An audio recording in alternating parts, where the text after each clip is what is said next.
Quem quiser mandar perguntas aí sobre luto, né? Quem já perdeu alguém, quem passa por isso, quem já fez reflexões sobre isso, eu acho que tem reflexões. As mais interessantes são nesses momentos. Eu sempre faço quando vou para velórios e tudo mais. E o principal motivo é porque para mim ali é um momento onde o ser humano não consegue não se conectar. A morte lembra a vida a todo momento e isso ela deveria ser lembrada todo dia, de propósito até pra gente, né? Eu vou falar um pouco sobre isso hoje aí.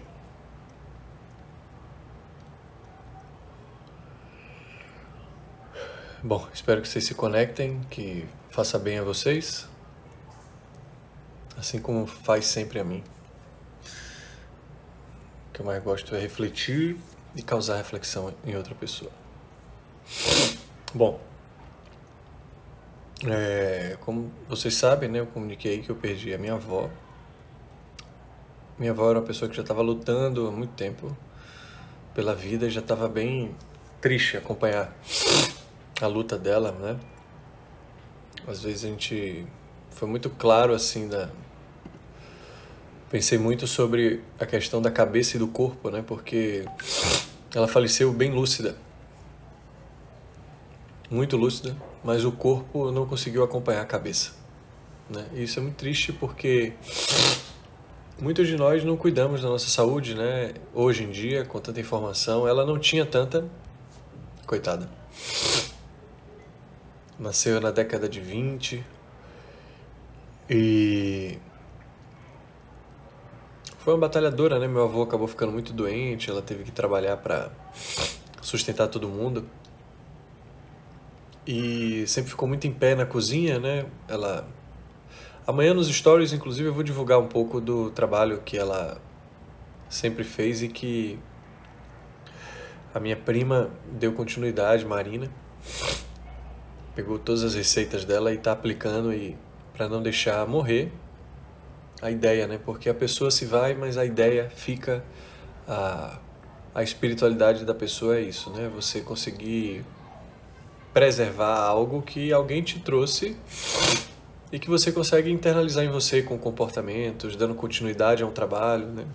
Às vezes você está se relacionando com uma pessoa que quer escrever um livro e te conta sobre o livro, mas nunca colocou em prática, ou começa a escrever e vai te mostrando, e durante o relacionamento, de repente, você ou termina com essa pessoa, ou essa pessoa se vai de alguma maneira, e você dá continuidade àquela obra, né? Isso pode ser uma forma de você elaborar o seu luto e de internalizar coisas que essa pessoa te trouxe, você incorpora em você e leva para frente, né? A pessoa morre, mas não morre a ideia, não morre o símbolo. E a minha avó tinha 94 anos recém-completados e não... Até o final da vida dela, ela estava perguntando coisas específicas da nossa vida, momentos que ela ia sabendo e acompanhando. Mas o corpo não conseguiu acompanhar. Bom, isso era uma coisa, né? A outra coisa é que a gente chegou lá no velório e a nossa família é uma família totalmente desunida. Tem muitos tios que são brigados, né? No caso, irmão com irmão. Alguns primos meus deixaram até de falar comigo porque a mãe dele brigou com a minha mãe e com meu pai. E a família foi dividida em várias, assim. Em muitas. E já tinha muito tempo, né? Eu acabei uma vez andando pela faculdade. Um primo meu que era contemporâneo meu passou por mim e não falou comigo, né? Não falava. E ali eu descobri que ele tinha incorporado uma briga dos nossos pais e resolveu estender isso, né, pra nossa... E um cara que a gente sempre conviveu, né? Era um pouco mais velho que eu, a gente brincava muito quando criança, jogava bola. Esse tipo de coisa marcou a infância, né, assim como vários outros. E de repente você é cortado de poder ir para casa de pessoas, né? Chega uma nova ordem lá de que você não pode se envolver com tal pessoa e que aconteceu isso e você criança ali não sabe de nada, né? Você não sente nada. você só obedece, porque você fala, poxa, esses caras devem saber o que eles estão fazendo, né? Não deve ser bom pra mim, então eu não vou. E no fundo, quando você cresce, né? E é por isso que o adolescente ele fica meio rebelde, é porque ele começa a ver que os adultos eles não praticam aquilo que eles falam. E segundo, você começa a perceber que, opa, eles não estão falando uma coisa pro meu bem, estão falando uma coisa pro bem deles. E aí entra em choque, né? O adolescente ele não consegue se rebelar com argumentos, né? Com outro tipo de coisa. E aí, o que ele faz? Ele se tranca no quarto, ele fica revoltado, ele fica nervoso, né? É a forma dele de dizer, eu não estou concordando com o que vocês estão fazendo. E quando isso aconteceu, eu era muito novo, né? Hoje eu tenho uns filhos de primos, né? Sobrinhos aí, nem sei se filho de meu primo quem é meu, que é mais alto do que eu não sei nem o nome dele. E eu era amigo do pai, né? Do meu primo. E eu sempre perguntava quando eu era garoto, assim, pô, eu tenho tantos primos, meu pai não tinha um primo. Eu falei, cadê seus primos, meu pai? Cadê seus primos, minha mãe? Porque essa pessoa aqui vai comigo até o resto da vida. E realmente, quando eu vi, eu também estava sem primo. A casa da minha avó cheia, né? Meu avô morreu faz 25 anos e logo depois que ele morreu, minha avó ficou muito só. Toda vez que a gente ia embora da casa dela, falava, vai porque quer, meu neto. Acho que toda avó fala isso, né? Eu vi que ela era muito só, que ela sofria muito com isso, enfim. Mas no dia do velório, eu fui lá e eu ficava muito atento ao que eu estava sentindo, mas principalmente atento a esse movimento da família, né? Que aí quando eu percebi, eu falei, então vai ser aqui talvez que essa família sempre vá se encontrar. Quando as pessoas forem falecendo, eles vão vir para cá e falar um com o outro, né? Então já tem ali alguns encontros premeditados, porque por livre e espontânea vontade não vai rolar. Não vai rolar. E todas aquelas pessoas muito duras, né, que tem na minha família, são pessoas que querem sempre fugir da dor. A minha família paterna é uma família, né, a materna também tem um pouco disso. Fuga o tempo inteiro, fuga. E eu fiquei reparando, eu quero ver como é que eles vão fugir. Né? Eu lembro de meu pai ali fora, não querendo olhar para a mãe dele, para ter aquela imagem, né? E ele me disse isso uma vez, que ele não estava conseguindo nem visitar ela porque ele não queria ir embora com essa imagem dela. E ali estavam vários tios meus que eu sabia a relação que eles tinham particular com a avó, com a mãe, né, no caso. E eu comecei a ver na hora de eles se despedindo dela ali, como é que era a reação de cada um. Em todos eles,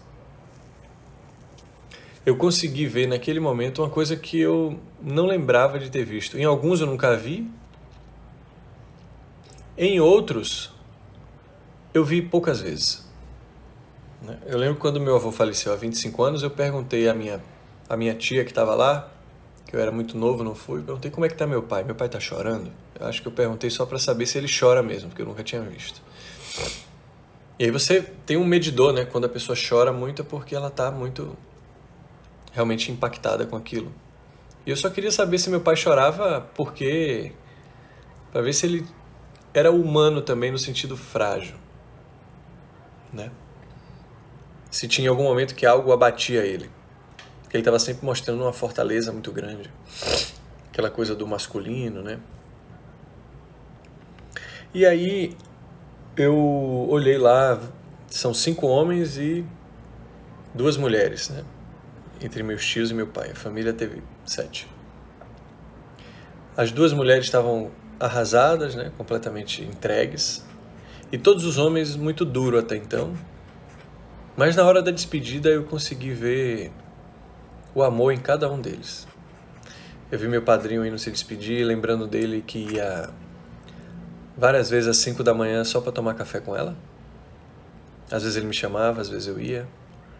E eu ficava ali só observando na casa dela a dinâmica de um filho querendo ser cuidado pela mãe, querendo reproduzir as mesmas cenas da infância, onde provavelmente ele tomava aquele café com a mãe, né? E a mãe dava aquela mesma comida, fazia com aquele mesmo tempero, e aqueles estímulos sensoriais levavam ele para uma relação de amor.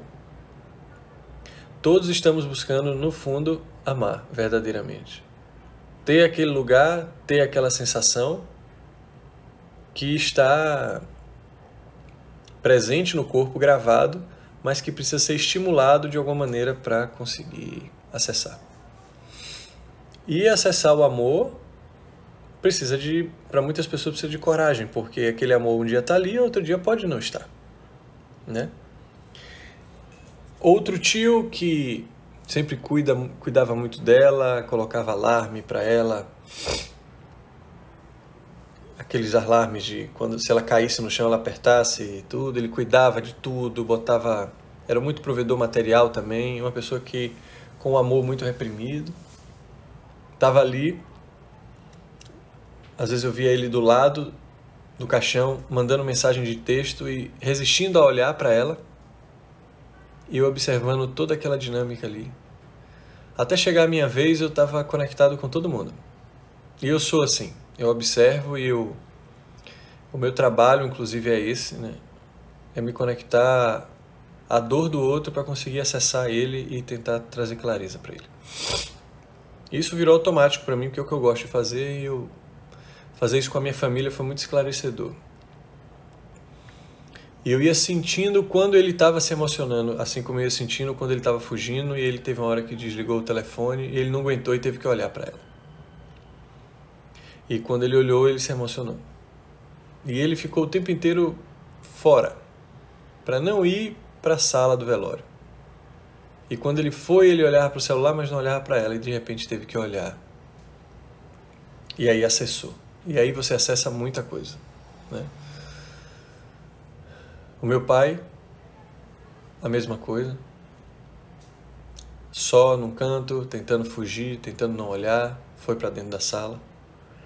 O meu tio mais novo, 18 anos mais novo que meu pai, acabou pegando uma fase de minha avó que poucos pegaram.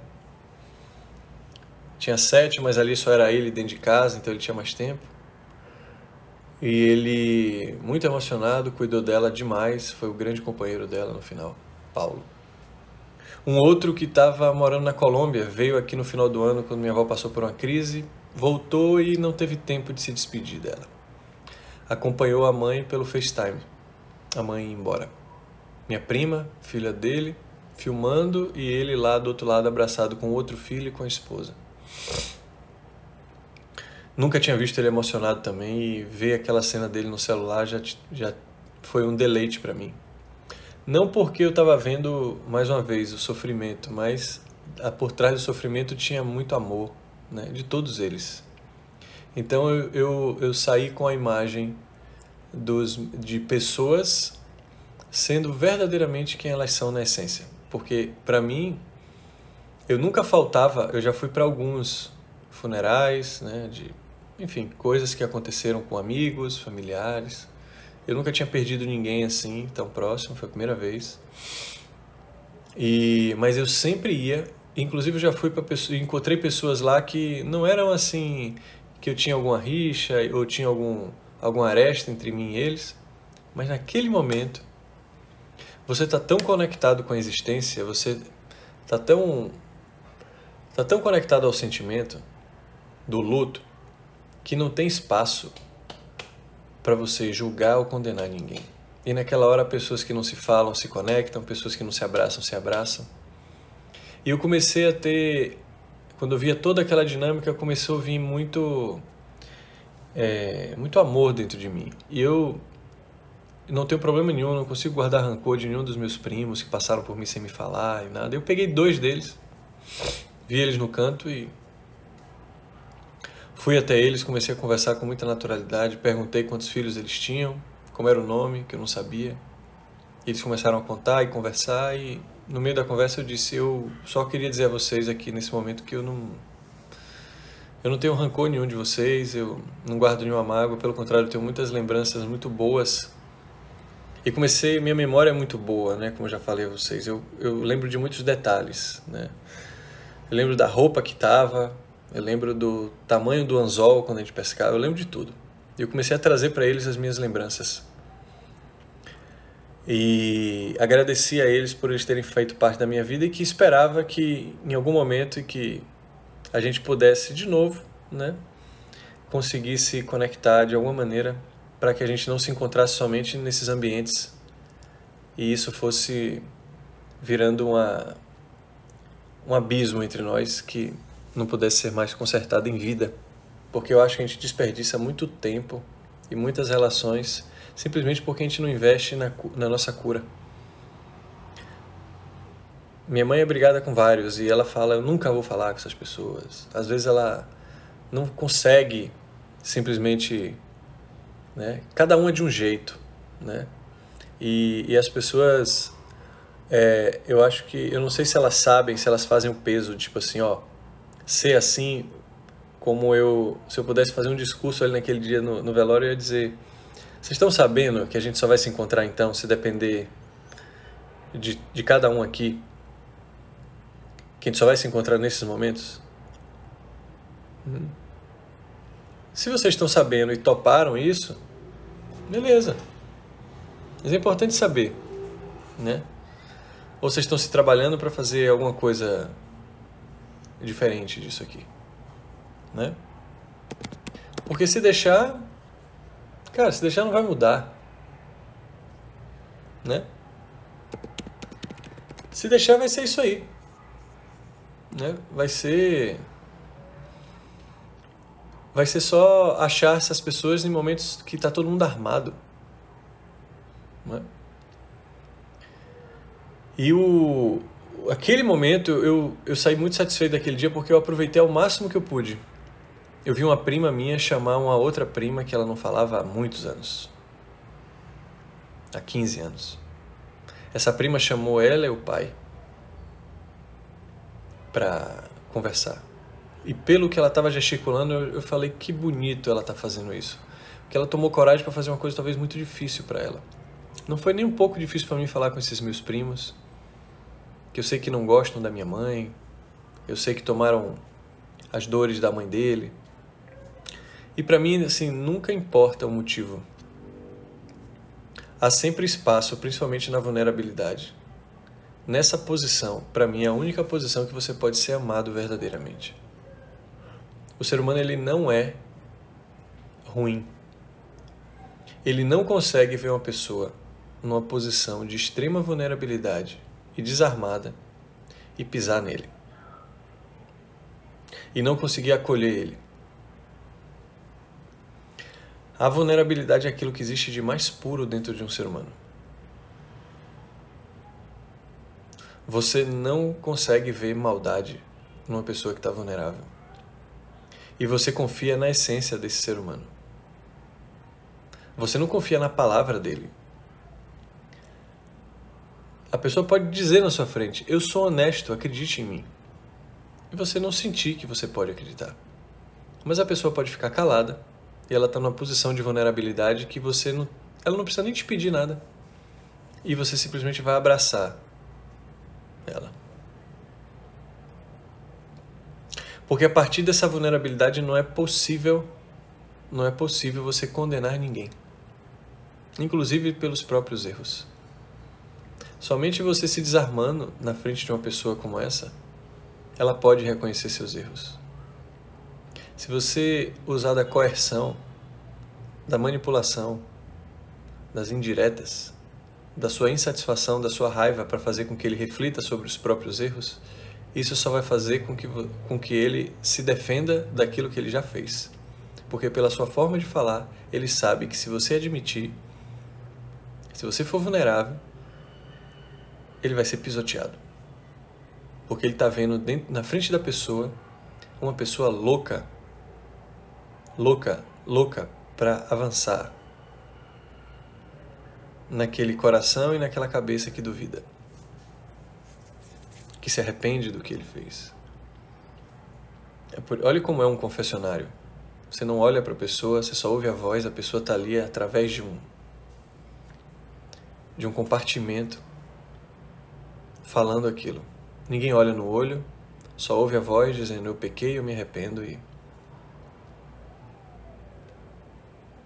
Até nesses momentos a vulnerabilidade ela é parcial, né? Será que a gente realmente confia para ser vulnerável? Eu não estava me importando, eu não sei o que meus primos estão falando. Eu sei que depois disso, um desses primos que eu falei, na hora que estavam os dois ajudando a minha madrinha a andar, que ela estava muito fraca, muito abatida, o meu primo mais novo disse que um desses meus primos que eu falei que eu não tinha nada contra eles, olhou para ele e disse: "Você sabe que eu não tenho nada contra você.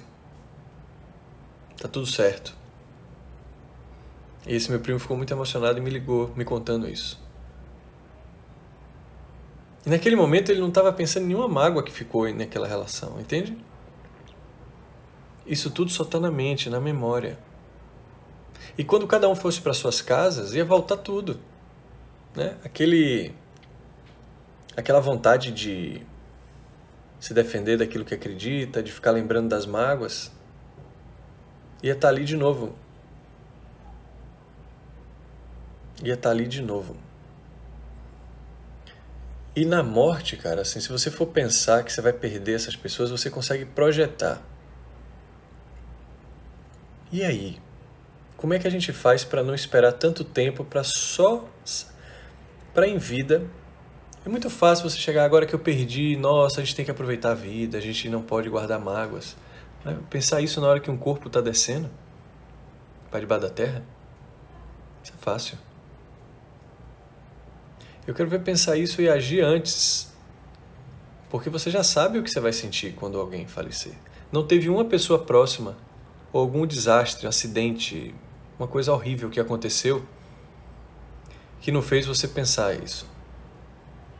Que você sabia que você ia pensar isso. E por que a gente, com essa nossa consciência, a gente não consegue fazer isso antes? Uma dessas minhas primas que tinha essa briga com a família dela com a nossa, ela me viu uma vez no teatro, eu estava indo para uma palestra de uma indiana. E ela soube do meu trabalho e disse para mim coisas lindíssimas, assim. E eu falei com ela, cara, com essa intenção aí tudo vai se resolver, é questão de tempo. Né? Então, quando a gente fica frágil, a gente reflete sobre o que é importante.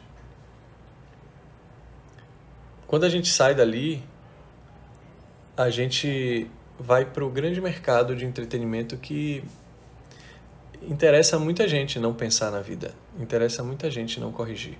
A gente acha que ser corajoso é falar: eu não falo com ele, me magoou, eu não vou nunca mais ceder, ele morreu pra mim. É fácil ser assim, falar isso e ir embora, virar as costas. Difícil é você chegar e pedir desculpa primeiro, independente se é culpado ou não. Porque talvez, às vezes numa relação, os dois erram. Não tem certo e errado, às vezes tem um erro de interpretação, às vezes tem um julgamento porque você estava num momento ruim. Né?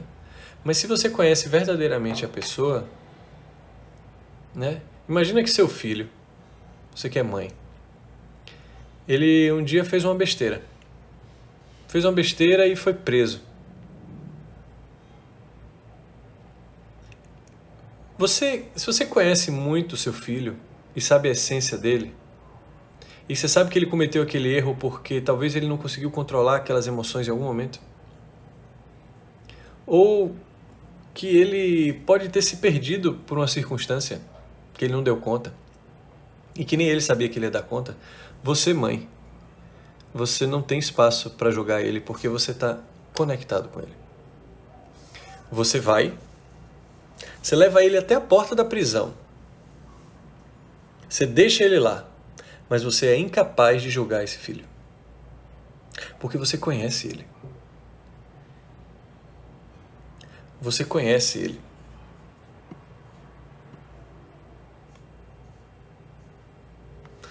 Quando você rompe com alguém,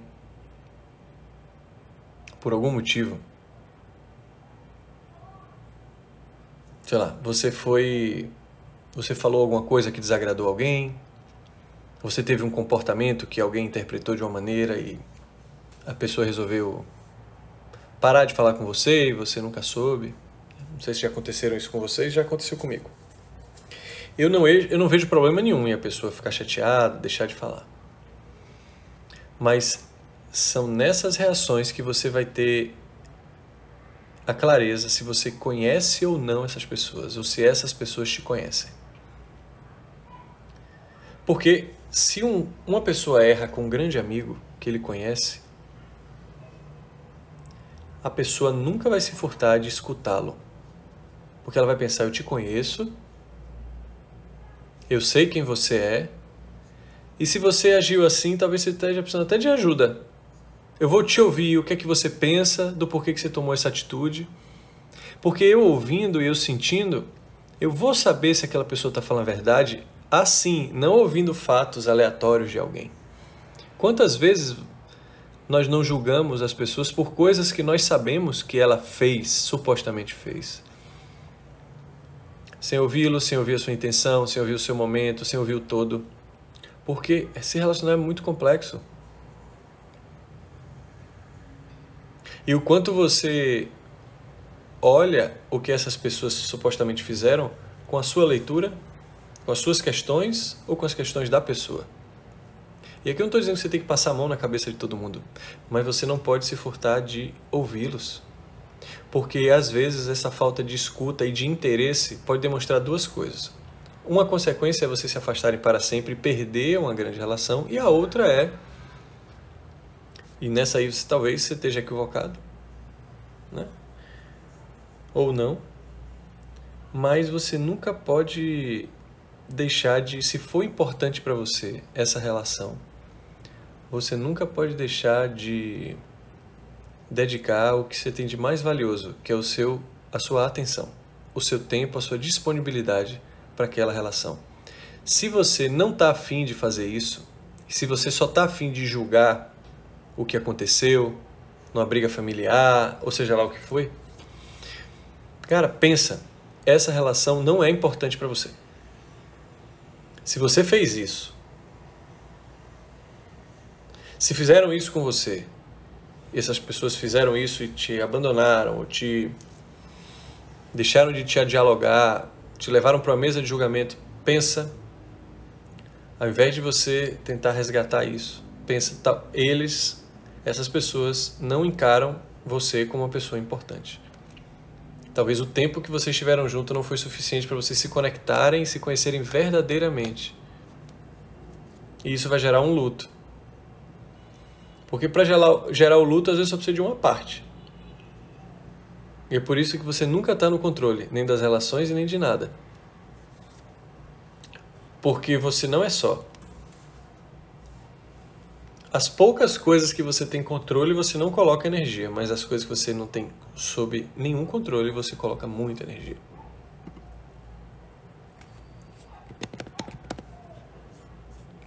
Entendem?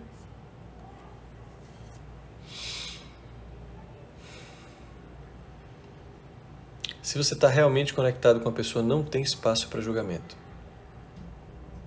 Esse é o amor verdadeiro que você tem com alguém. É quando você está fazendo isso de forma tão natural que imediatamente quando acontece alguma coisa você já sabe, ele deve estar precisando de ajuda, Na Índia, inclusive, isso é uma coisa básica entre os mestres e alunos. É um ensinamento que é passado para frente com muita seriedade.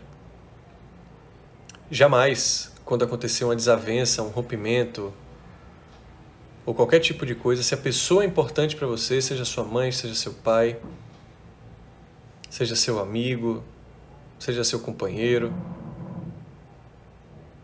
nunca deixe de procurar e escutar. E olhar no olho. Para você tirar suas conclusões através da experiência. Não da informação que você recebeu.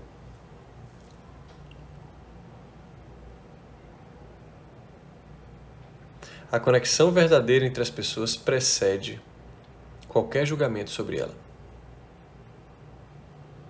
Não tem espaço, galera. Não tem espaço.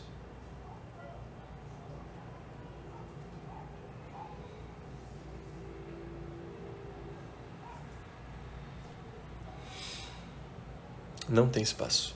Se a gente está realmente conectado com essa pessoa,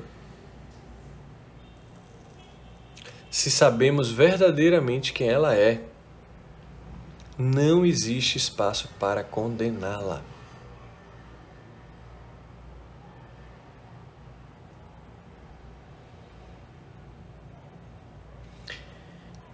E eu vou dizer mais uma coisa para vocês.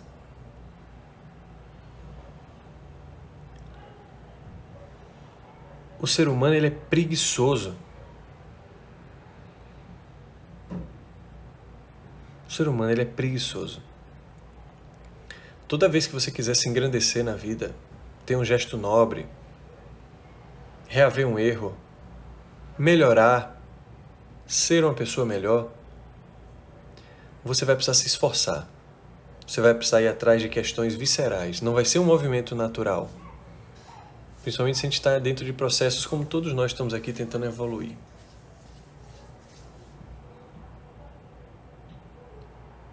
E aí você vai encontrar uma resistência para isso.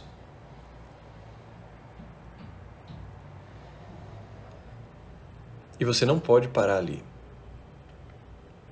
Porque senão você vai olhar para trás e vai ver muita liquidez na sua vida. Ah, a pessoa errou. Ah, a pessoa errou comigo, não sei o quê. Ah, Samir, você errou comigo, você fez isso. Pô, eu errei. Eu sou humano, né? Realmente. Se eu não tô atrás de defender que eu errei, se eu não tô querendo me endeusar, dizendo que eu não erro, tudo vai se resolver. Mas veja bem, você entendeu errado, que não sei o quê. Pode até ser, mas... Cara, olha... Talvez você tenha errado mesmo. Né? E aí tem pessoas perguntando, o irmão que roubou, que bateu. Eu não tô falando de coisas assim, tá? A gente está tratando aqui de coisas que são desavenças de diálogo, né? Desavenças de interpretações, né? Mas eu tô falando aqui de integridade. Eu acho que tem coisas básicas que a gente aí tem que ir para outra instância, né? Uma pessoa que me rouba, para mim é um caso de polícia. Uma pessoa que me bate também é um caso de denúncia, né? Mas enquanto está na minha instância aqui de relação, né? Que é o que a gente mais tem, né? Seja no trabalho, seja nas relações, a gente trata através de diálogo, né? Das palavras que para mim são motivo de agonia, mas também de cura. De cura. Eu separo muito, assim, que instância é. Às vezes que eu mais me senti melhor numa relação não foi quando a pessoa pediu desculpa para mim. Foi quando eu pedi desculpa para a pessoa. Experimentem e avaliem. Porque como eu me observo muito, eu tento de tudo para viver todos os momentos. Então eu já vivi momentos de orgulho, já vi momentos de teimosia, já vivi momentos de humildade, já vivi momentos de arrogância, já vivi momentos de tirania. Eu me conheço em várias e eu sei separar as que eu me sinto bem e as que eu não me sinto. Quando eu estou preparado para pedir desculpa, ou quando eu não estou, por exemplo, eu já sei que quando eu peço desculpa eu me sinto muito grande. Eu já sei que quando eu reconheço eu consigo interromper inclusive um desgaste que pode ter. Então, como eu já sei disso, eu fico avaliando o que é que acontece e eu falo, cara, eu vou brigar aqui para me curar internamente, para eu acessar o pedido de desculpa, porque eu vou fazer bem a duas pessoas. A essa pessoa, que merece, e a mim, que me sinto muito bem quando eu me sinto humilde. Não existe você pedir desculpa e não for aceita. Se você ficar pedindo desculpa pelo outro, nunca peça, porque o outro está pedindo. E não é verdadeiro. E é por isso que talvez a pessoa não aceite. Se ele não aceita, é um problema dele. Eu peço para mim. Falo, eu cheguei à última instância, eu pedi, eu me rendo. Se a pessoa quiser levantar a bandeira branca, como numa guerra, eu abaixei minhas armas. Falou, se você abaixar suas armas, eu abaixo as minhas. Eu confio nisso, eu abaixo. E a pessoa me dá um tiro na cabeça, o que é que eu posso fazer? Aí ela tem que ir para o karma dela. Mas o meu, ele está livre. Se eu reconheço que eu errei, eu não posso pedir desculpas porque eu quero fazer as pazes. Eu quero pedir desculpas porque isso me engrandece e porque vai fazer bem a relação. Né? Você estender a mão e falar assim, olha, eu acho que eu tive uma grande parcela de culpa também nessa nossa briga, porque houve uma ruptura aqui e eu estou muito mais interessado em que a gente consiga resolver isso, então desculpa se eu fiz algum mal a você, não tive a intenção, desculpa se eu, com as minhas palavras, feri você, né? Também não foi minha intenção, às vezes a gente é tomado por algum sentimento e eu fui tomado por uma emoção e não consegui controlar e transformei ela em palavras agressivas, palavras ríspidas e agora eu me sinto pronto para estar te dizendo isso, porque lá atrás eu só estava pensando em defender a minha posição, mas depois que as coisas acalmam, isso não se tornou mais importante. Então eu estou aqui fazendo meus sinceros pedidos aqui para você. Se você ouvisse isso de uma pessoa que você é brigada, você teria coragem de maltratá-la? Porque se você tem, você vai precisar se tratar muito. Porque você tem muito orgulho e muito rancor dentro do seu coração. E nada na natureza vai ser capaz de te preencher dessa maneira. Nada. Porque você tem dificuldade de amar. Você tem dificuldade de acessar esse lugar. E que pode dizer muito da sua história toda. Que um lugar de amor e de paz pode ser uma coisa estranha para você. Então tem pessoas mesmo que me procuram e me dizem isso. A mim às vezes está tudo bem. E quando eu vejo, eu já estou arranjando alguma coisa para aquela turbulência vir. Claro, porque você foi acostumada a isso. Você foi criada dessa forma. E quando vem um outro estado, como o de bem-estar, você fala, não, eu não reconheço, isso não é familiar para mim. Eu vou pro pau. Eu vou cavar um ciúme, eu vou procurar mensagem no celular da outra pessoa, né? Eu vou implicar com ela por algum hábito que eu não gosto. Não sei, mas eu vou voltar ao que me é familiar. Então, assim, o que é familiar para vocês? Para essa minha família, como eu estava dizendo. É familiar para eles desavenças, fofocas e aquela desunião. Quando um está brigado com um, faz as pazes, briga com o outro, faz as pazes, aí começa... Mas eles estão sempre assim. E aquilo já virou um hábito. Talvez eles não se deem bem na paz. Foi muito tempo acostumado a isso. Há muita treta. É como uma vez meu pai me disse, mas se eu não tiver problema para resolver, não tem mais sentido a vida. Eu falo, então como é que eu posso ficar aqui brigando para resolver o problema do cara? Talvez eu esteja tirando o sentido da vida dele. Olha isso. Então talvez eu tenha que, para melhorar a vida dele, arranjar um problema para ele ter com o que brigar. É como um lutador de boxe que vai que ele não tem adversário. Se ninguém mais quiser lutar boxe, o cara olha do outro lado, minha vida perdeu sentido, eu amo boxe e não tem ninguém para brigar. E aí? E eu olhei muito aquela família e olhei muito a mim, vendo, olha você aqui, apegado à sua projeção de ver essa família unida. Tá prestando atenção nisso? E o meu diálogo comigo eu fiquei imaginando ali 2 Sami dentro de uma mesa de bar, tomando uma cerveja, brindando, e um dizendo, alertando para o outro coisas que o outro estava sentindo. Um era a projeção, o outro era o eu verdadeiro. Um era as coisas como elas são, e outro era as coisas como elas deveriam ser. Dialogando o tempo inteiro. Dialogando o tempo inteiro.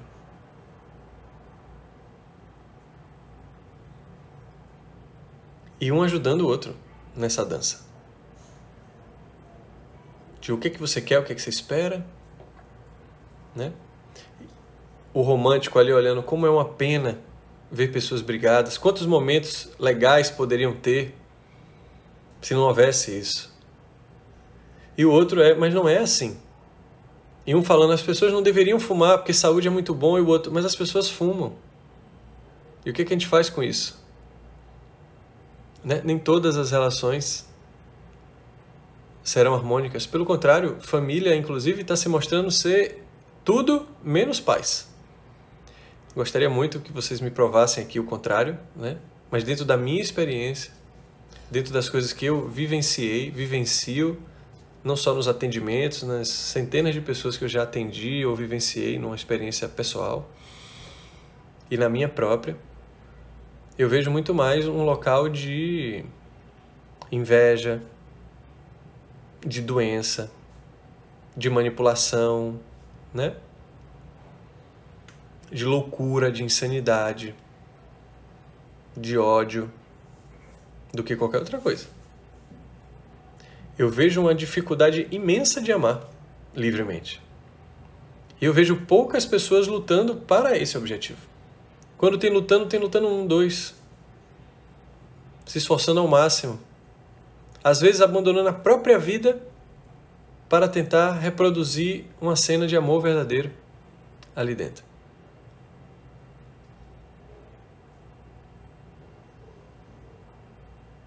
Né?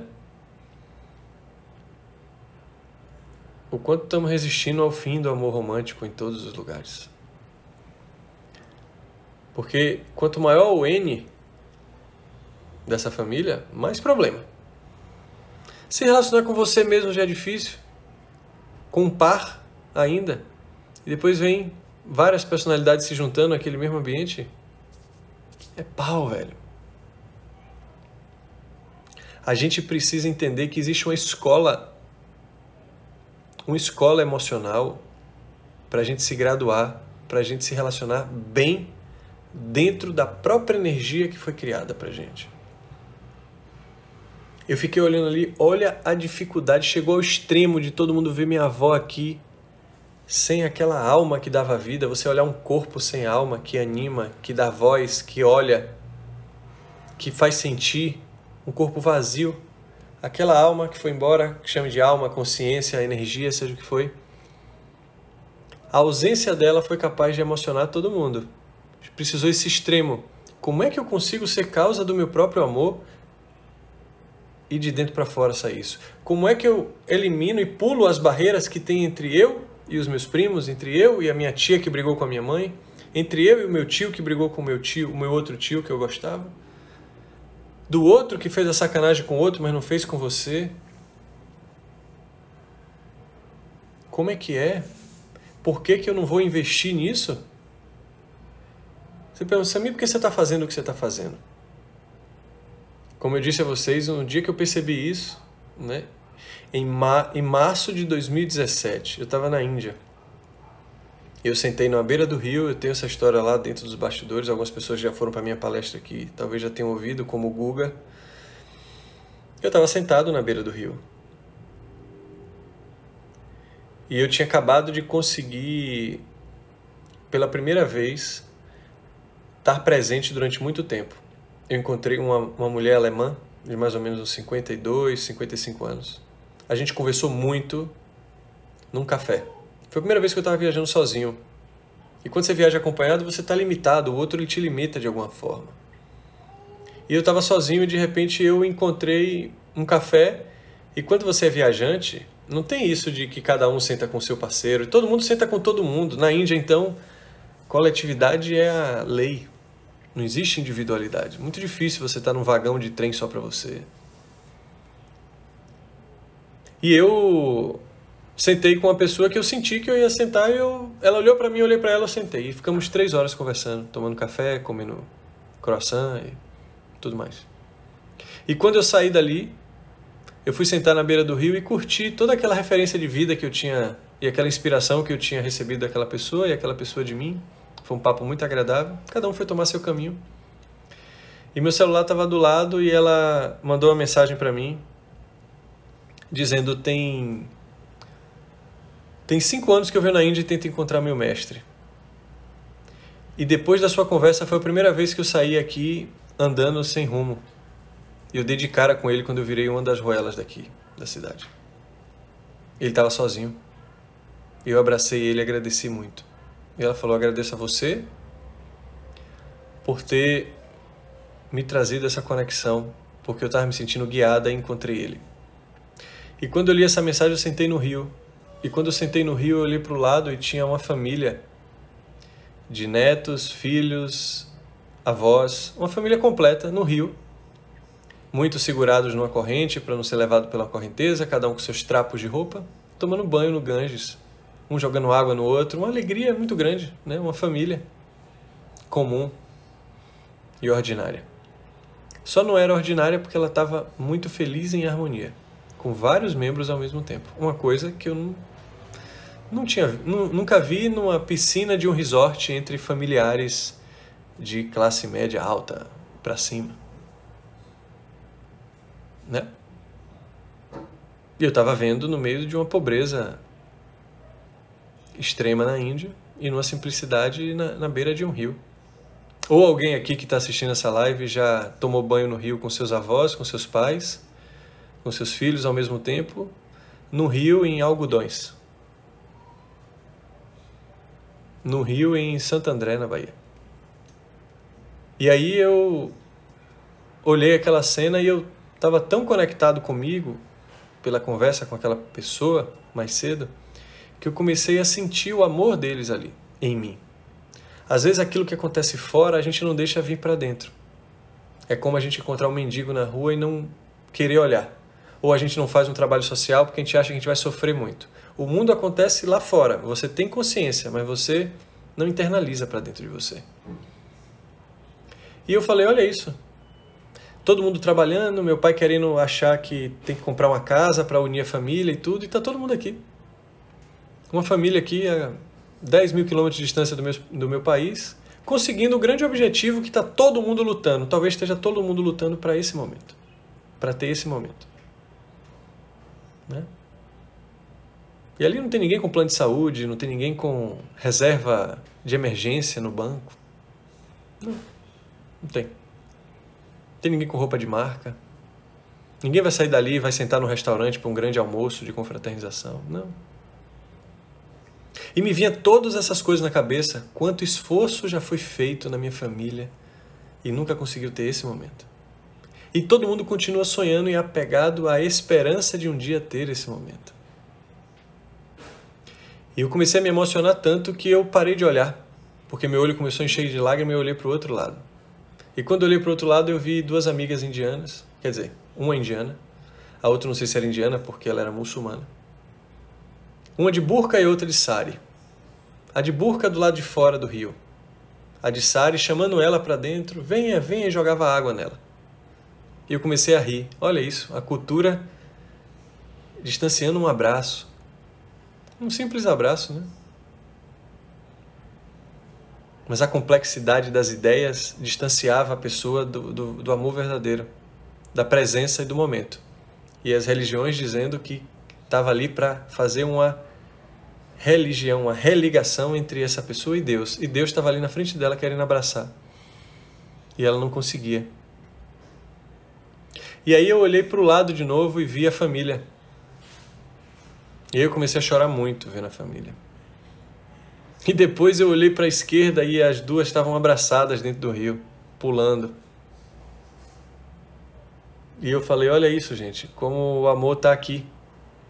Ou Deus está aqui agora ou não está em lugar nenhum. Tem amor em todos os lugares. Foi a primeira vez que eu vi o amor dentro de mim, olha, em tudo que eu olhava. E eu falei, isso aqui é a liberdade. Agora eu estou me sentindo iluminado e abençoado. Mesmo sem entender os conceitos, mesmo sem ler um livro, mesmo sem estar com o incenso ligado, nada. Mas eu estou vendo o amor, estou sentindo o amor e estou trazendo ele para dentro de mim. Aonde eu olho. Nesse dia eu saí dali totalmente anestesiado. Anestesiado. Por onde eu passava eu distribuía amor e era impressionante.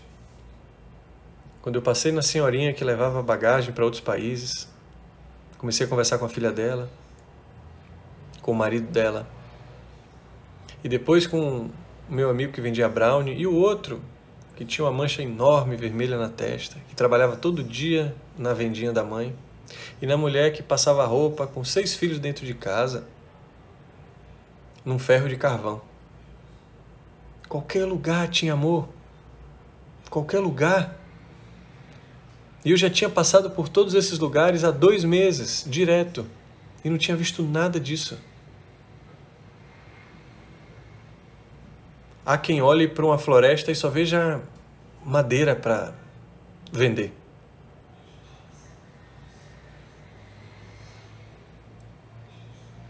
Naquele momento eu só via isso. E eu falei, como é que eu faço? No outro dia que eu acordei, porque eu dormi tão bem, eu falei, como é que eu faço para acessar aquilo de novo? E eu vi que eu não precisava fazer nada. Porque eu estava num fluxo e eu consegui acessar 1, 2, 3 dias. Mas eu vi no dia que foi embora. E depois eu fui buscar, e depois ele foi embora de novo. E depois eu falei, nunca mais eu consegui isso. E agora como é que busca? E às vezes a gente fica perdido por meses assim, por uma série de acontecimentos. Mas eu só precisei de uma vez. Eu sei que isso existe. Isso me dá tranquilidade. Depois eu acessei isso várias vezes. Fazendo várias coisas que eu sei que são importantes para mim. Sabendo, sendo mestre de si, você consegue ser causa da sua própria alegria, do seu próprio amor, da sua própria felicidade. Você consegue. Mas você precisa experienciar pelo menos uma vez um momento de totalidade. Por isso que eu amei viajar durante muito tempo. Me conhecer realmente foi acessar alguns momentos de totalidade.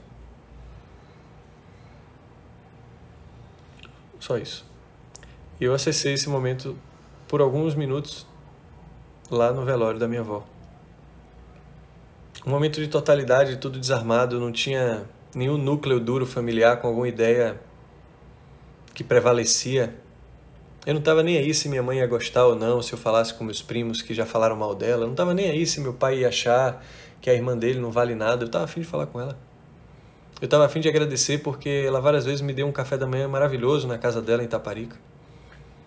Eu estava a fim de agradecer o marido dela que me ensinou a pescar camarão de noite, à luz da lua cheia. E deixar o camarão vivo na maré baixa para pegar no outro dia para a gente conseguir pescar um determinado tipo de peixe. E porque o camarão vivo no mercado era muito caro. E ele me ensinou a sair todo empolgado e vi uma grande frustração. Foi a primeira vez que eu vi a frustração no olho de um adulto quando a gente foi buscar o cofo de madeira. E todo o camarão tinha ido embora porque a maré encheu, o cofo saiu batendo numa boia e partiu, o camarão foi todo embora.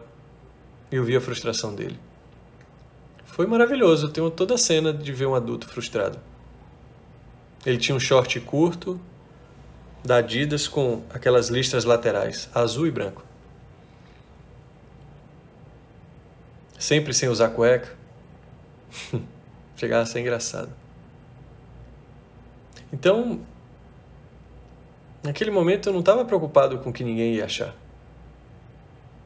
Eu estava preocupado em me conectar com o amor que eu vi daquelas pessoas um dia e que eu sei que existe. Então eu não estou preocupado com o que aconteceu depois e que acobertou isso. Eu não vou ficar olhando para a coberta e para os lençóis, fazendo analogia. Eu vou olhar para aquela mola do colchão, aquela essência que tem ali. Que é aquilo ali que traz o conforto. A essência, a base. E se eu sei que isso tem na pessoa, eu só preciso ver uma vez. Assim como se eu sei que tem em mim, eu só preciso ver uma vez. Porque todo mundo quer ter a confiança de que não é ruim. Todo mundo ama chorar. Porque você se sente vivo. Você fala, eu sinto, logo eu existo. Não é eu penso, logo eu existo. Quantas vezes você não foi terminar um relacionamento na maior frieza e quando você chegou lá você chorou e voltou para falar com sua amiga, amiga, eu acho que eu amo ele porque eu chorei, eu não aguentei, você precisa ver como doeu. Porque a gente só se acostumou a ver sentido no choro quando ele vem carregado de tristeza.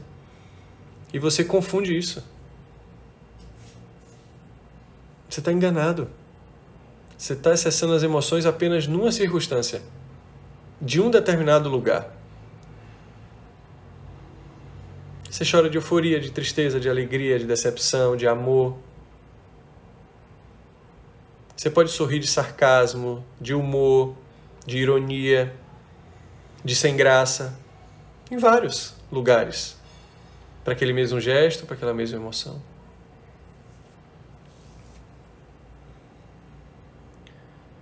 Tem vários.